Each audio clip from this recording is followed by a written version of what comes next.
సోమవారం కనగల్ మండల కేంద్రంలో సర్వే నెంబర్ 677, 678, 679లో 2006 సంవత్సరంలో కేటాయించిన ఇండ్ల స్థలాల భూమిని సిపిఎం జిల్లా కార్యదర్శి వర్గ సభ్యురాలు పరిశీలించడం జరిగింది.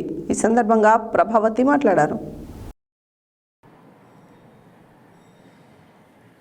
సోమవారం కనగల్ మండల కేంద్రంలో సర్వే నెంబర్ 677, 678, 679లో 2006 సంవత్సరంలో కేటాయించిన ఇండ్ల స్థలాల భూమిని సిపిఎం జిల్లా కార్యదర్శి వర్గ సభ్యురాలు పరిశీలించడం జరిగింది.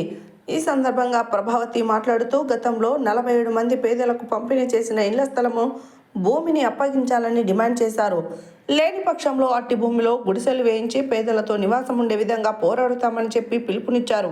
పేదలు ఇండ్ల స్థలాలు లేక అనేక ఇబ్బందులు పడుతున్నారని, అయినా ఎన్నికల్లో వాగ్దానం చేయడం తప్ప అమలుకు నోచుకోవడం లేదని అన్నారు.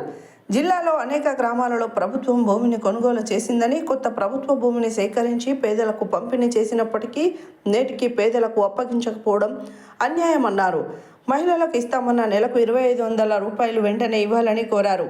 మహిళలను 1,00,000 అధికారులుగా చేస్తామన్న వాగ్దానం ఏమైందని ప్రశ్నించారు. ప్రతి మహిళకు 10 లక్షల వడ్డీ లేని రుణం ఇవ్వాలని కోరారు. ఈ నెల అంతా ప్రజా సమస్యలపై సర్వేలు నిర్వహించి మండల కార్యాలయం ముందు రీలే నిరాహార దీక్షలు చేయనున్నట్లు తెలిపారు. ఈ నెల 28వ తేదీన కలెక్టరేట్ ముందు మహాధర్నా నిర్వహించనున్నట్లు, అధిక సంఖ్యలో పేదలు పాల్గొని తమ డిమాండ్ నెరవేర్చుకునే వరకు పోరాడాలని తెలిపారు.